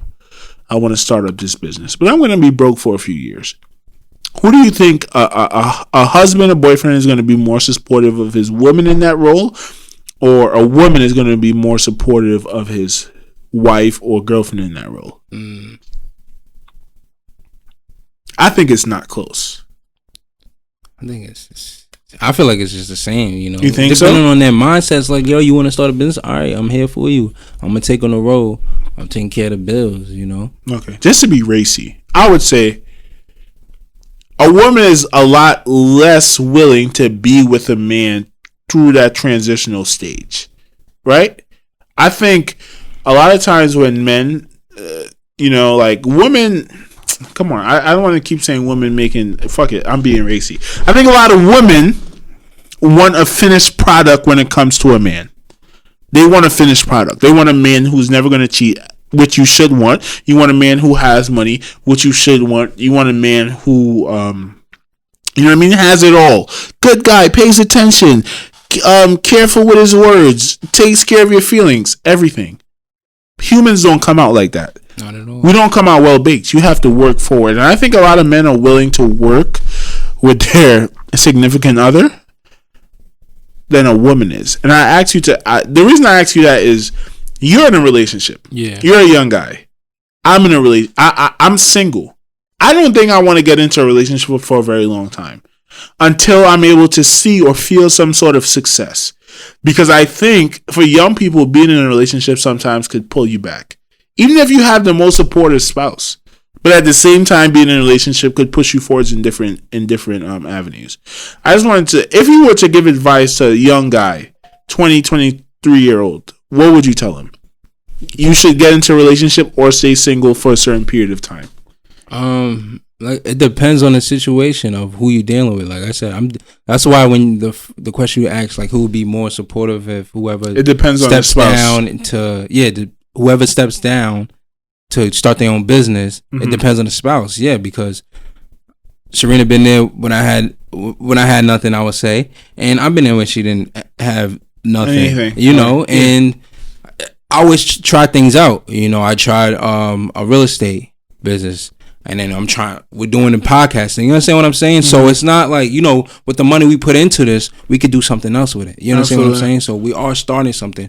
We are, what's the word I'm looking for? We are living to be born.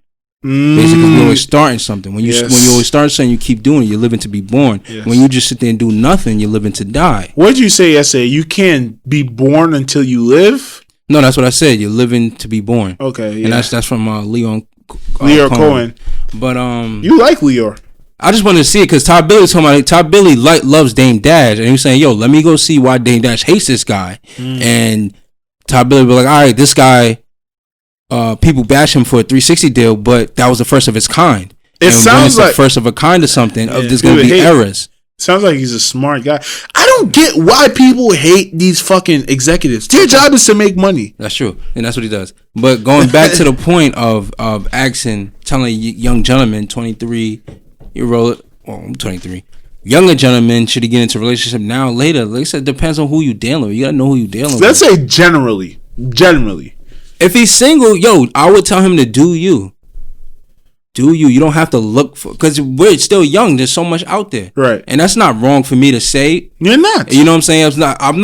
I'm not sad, mad at my relationship. What I'm saying is, you're very happy in your relationship, and that's why I think you can talk about it. Yeah, and you're young. Like you can do.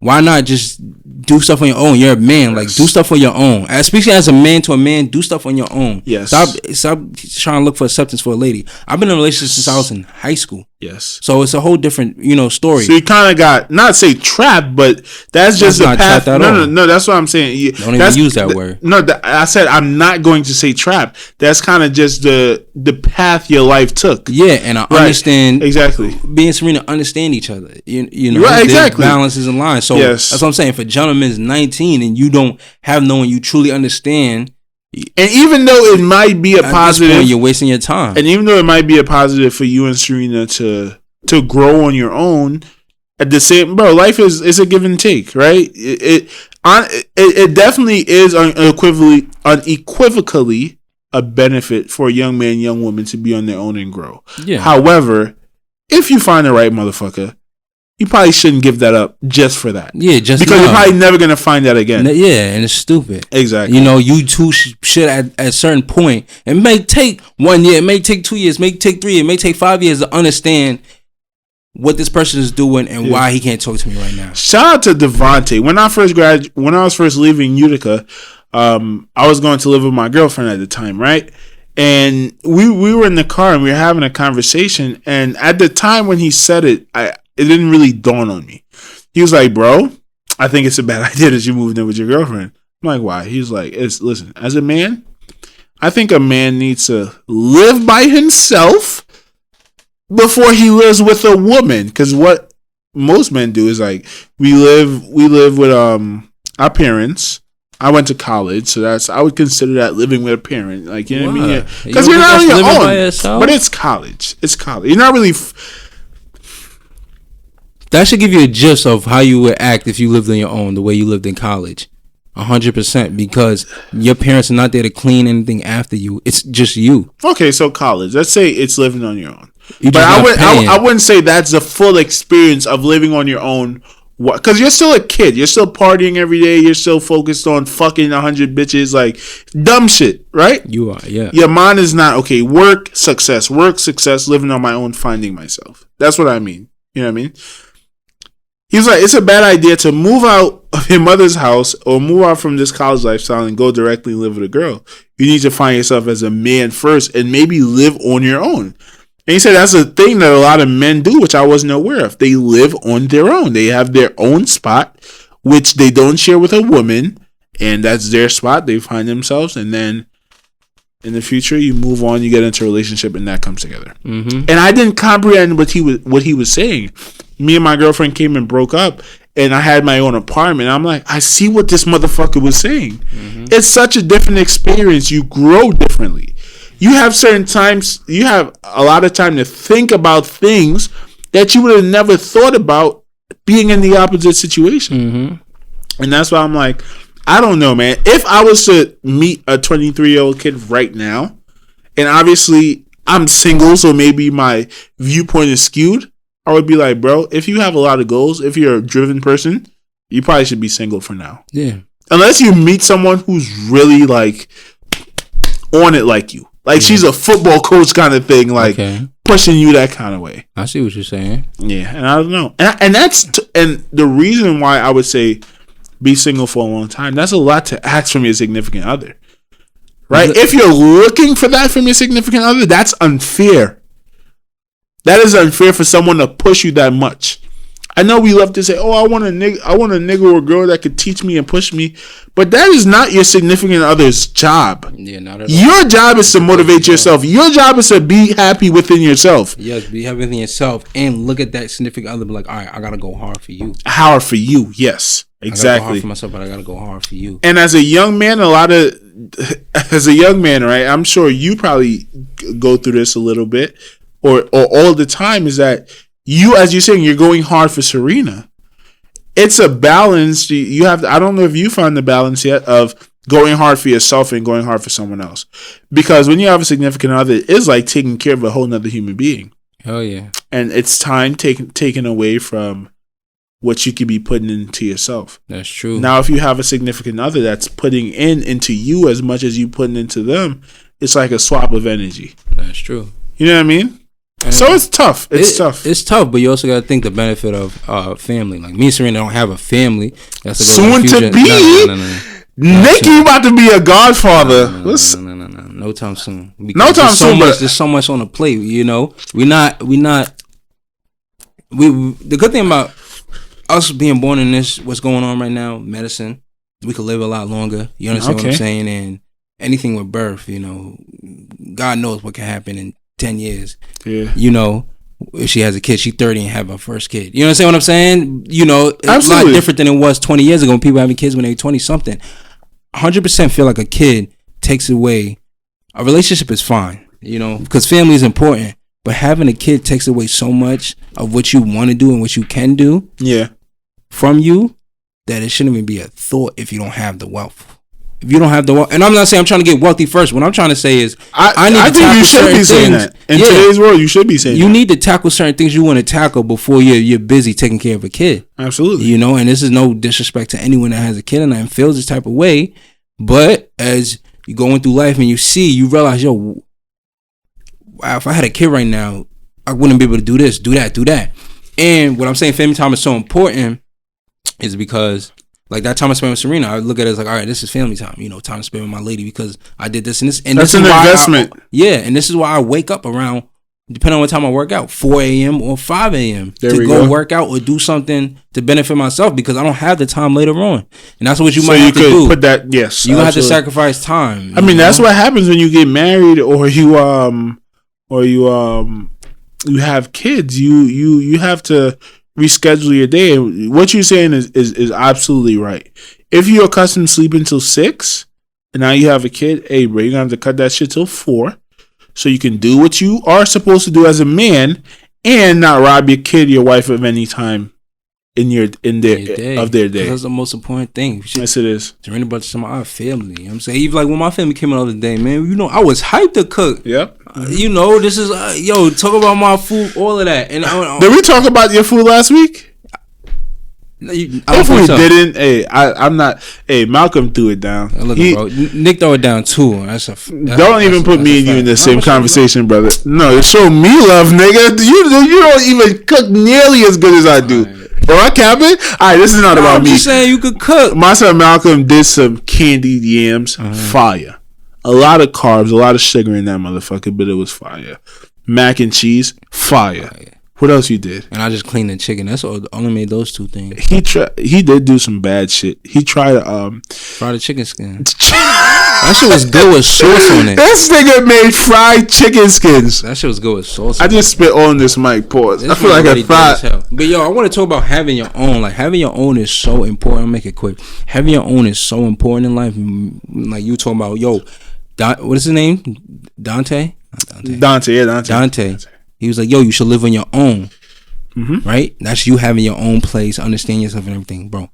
When you get older, having your own, everything that's in your name, and I'm not talking LLC, entrepreneurship like that. I'm talking like car insurance, the basics, home insurance, all that basic stuff in your name, bro. That's power to you. You're doing good. That's power to you. And then that's power to you. You can do whatever the fuck you want. Yes, with you it. can. You understand what I'm saying? Living on your own, having your own crib, all of that, bro. That just it's giving me chills and all that, bro. It's so key in life to have your own. Don't be under someone else when you're a grown adult. When I say like 30s and all of that, it is comfort. It is a peace of mind. Have your knowing own. You have all those things to yourself and you control it. You control it because you could do what you need to do to make life easier for you or whatever. What do you think about Putin trying to take over the world? Putin trying to take over the world. Russia taking over the world. Yeah. Shit. But what is it, the GSP? What's that? Girls something. The finance thing, whatever. Isn't it U.S., United States, then China? GDP? Yeah. It's United States, then China, right? What do you mean? I don't know. As in the first two countries and the highest GDP? Yeah, I think United States, China, and Russia might be right behind it. Yeah, but I'm going to take that in account. I don't even think China going to allow Russia to do that, and I don't believe the U.S. would even allow Russia to be number one. I don't think they would allow it. What if Russia takes it? I don't think anyone will allow it. To take it. You don't think they're able to? Just off the finance reasons, no. Well, finance. Okay, so finance does play a major role. Belarus is a country near Russia, and that country is in turmoil right now because their sitting president, who's been the president since 1998, which, by the way, Donald Trump is trying to do the same thing in America. He's trying to become the permanent president until he dies. I'm telling you, bro. That won't happen, though. I don't know if he'll be able to pull it off. Nah, it's a law. You can't do that. I know. You know presidents could change laws, right? President can't just change the law. It have to go through Congress. And how much shit we see fucking Donald Trump do that niggas ain't do yet? But that's the Congress working legislation, all of that to support those laws and all of that. But you can't do it. I'm not saying he's going to succeed. I'm telling you he's trying to do it. Yeah, but he's not. So the president of Belarus been there since 1998. Won his first election fairly. After that, everything's been rigged. This past election, he cheated so badly. You ever took Putin cheated so badly? No. The president of Belarus, okay. Alexander the Great, Alexander something. You ever have the answer sheet to multiple choice tests? Hell yeah. And you know you about to get 100, but you know the teacher is not gonna believe you got 100, so you get 2 questions wrong on purpose. This is what this nigga did. He won the election by 96%. He's like, yo, only say I won by 80. That's how bad it was. Because he rigged it. And if y'all didn't know, in these countries, that's why he don't like the mail-in ballots. Trump don't like the mail-in ballot. But in Russia and Belarus, if you are the opposing candidate for presidency in these countries and you lose, you better leave before you find out that you lost, because you're going to be killed. Oh, they kill you if you lose? Last election, Putin had a guy killed in the heart of Russia, shot after the election. The guy who was running against him this time, I think it was just a reporter or someone who supported that party, poisoned him 2 times in 2 years. Putin poisoned him? Yeah, got him poisoned. Well, the story came out that the guy was poisoned. But they've been doing shit like that over they do it all the time. And years ago, I forgot the gentleman's name. He was like some big guy, and like you work for him. Your lifespan when you work for him, you had 2 years on the job. Who, Stallion? Stallion. Yeah, bro. They get rid of you. Yeah, bro. I know you for 2 years. Thank you for being my partner, but it's time for you to go. You know too much. The lady who went against Alexander from Belarus, she left. She had to leave. I think she went to Lithuania, where the Ball brothers play basketball. She had to leave. She's never going to be able to go back to that country again because she lost the election. And what the fuck are you running against me for? I'm going to kill you if you come back. Yeah. And I'm going to tell you the issue with these countries like Belarus. This guy's been in power since 1988. He's a dictator. Yeah. Guess who they get to run against him? Who? A single mother of two that is a high school teacher. What? That's her credentials. Never did politics a day in her life. Oh yeah. But we're gonna pay you. You need more money? We're gonna pay you to go against us. Just act like. No, they didn't pay her. She was legit. The country legitimately liked her. Oh shit. Honestly, people thought she won, but I'm just saying, like, as a country that's in turmoil, your country's not gonna get better when you get a single mother of two who's a high school teacher to run it. And you're saying never gonna get better when you have the same leader. Yeah, y'all niggas is just fucked. I'm sorry. You know what they should do? What? Hand themselves over to America and we'll run that shit properly. Mm-hmm. We'll have another president over there running. You know what I'm saying? But I say Russia is trying to take over the world because that election thing happened and the people are protesting. They're calling for Alexander to resign. Alexander, who was just talking shit about Russia 2 weeks ago. Like literally 2 weeks ago, he imprisoned 21 Russians because he said that Putin was trying to overthrow him. Now he's going to Putin for help. Belarus depends on Russia for all their oil and all their natural resources, and now he's going to Putin for help. What do you think is going to happen? He'll get killed. No, he's not going to get killed, but Putin's going to say, bruh, they about to throw you over. Do you want to maintain a little bit of power? Hand your country over to me and I'll give you a nice little position. Else you're just going to be exiled and you're not going to have any power. Do you think he's going to take that? Easily. I think he'll take it. The fact that you arrested Russians for trying to overthrow your election and now you're going to the Russian president that you were talking shit about for help lets me know that something is broiling. And I don't know what the implications of Russia owning Belarus is going to be. But I'm sure that's going to give them some kind of bump. Hell yeah. Easy. I don't know. I got to see where the Belarus is at. Okay, it's right there. So I see what you're saying. And the lady who ran against him name was Svetlana Tikhoshevsky. Okay, that's a weird ass and the president's name is Alexander G. Lukashenko. Those weird names. We got a few minutes, but one news topic I want to talk about. I want to say a big congratulations to Apple being the first company to hit $2 trillion market cap. We give them a round of applause. That's big. That's especially big. During the COVID, but we see how powerful tech companies are. So basically, Apple's the most valuable U.S. company. Are they ever? Yes. But wait, Apple's over Amazon? Yes, it's hit $2 trillion market cap, but that's the highest. Word. Yes, Apple been around longer than Amazon. So I'm gonna tell you why Apple is so great. We know as iPhone users, the Samsungs are 10 times better as a phone overall than Apple. Everyone says so? It. You could literally go to any Verizon store, T-Mobile phone store. They will tell you, yo, Apple just bites off a Samsung. Bro, Samsung phones, we both had Samsungs. I could put my phone's dying.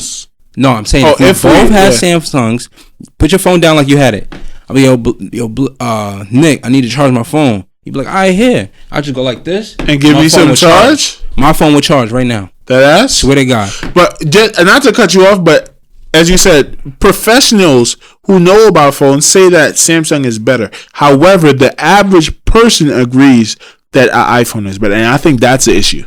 Yeah, the tech people think Samsung's is better, but the average person who doesn't know shit about tech prefer iPhones. Yeah, that's basically what I said. So we know that Samsung has better phones, but what makes Apple so great is one, iMessage, the Apple Care, the service is fucking amazing that you have.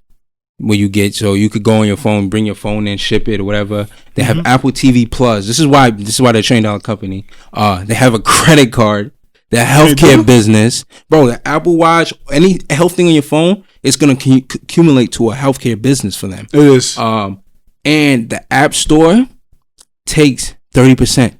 So if you buy an app, right? Really? Apple takes 30%. And Fortnite's going through a lawsuit with Apple right now. So I'm gonna give the Fortnite example. You know Fortnite's free, right? But when you do it, and when you purchase V-Bucks, the coins or anything in Fortnite, Apple takes 30% of that. Why? Because their service is so great. But you don't buy Fortnite V-Bucks on an iPhone? No, you download the game and you buy it. Oh, like on the phone? Yes, on the phone. Yeah. But what I'm saying is, it's a whole different topic. Fortnite's going through a lawsuit with that. Okay. But so here's the future of Apple. Why this company is might not fall. Health. We know health is the biggest thing. You know, as we can see, the coronavirus, which is a health situation, has turmoiled the whole country. You know, shook us to our core. Yes. So Apple might be the biggest health tech companies in the future because of everything that they can censor. You wear Apple Watch, we can censor your heart, your phone, we can censor everything. Then there's a thing called LiDAR technology, which will help multiple businesses. It's LiDAR technology. L is for lighting,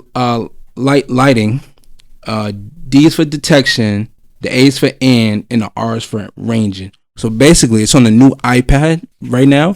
I have my iPad in my hand, and I'll go like this. It would scan it, right? It would scan it, and you know on Snapchat when people like have the rabbit dancing or something, it could put that there.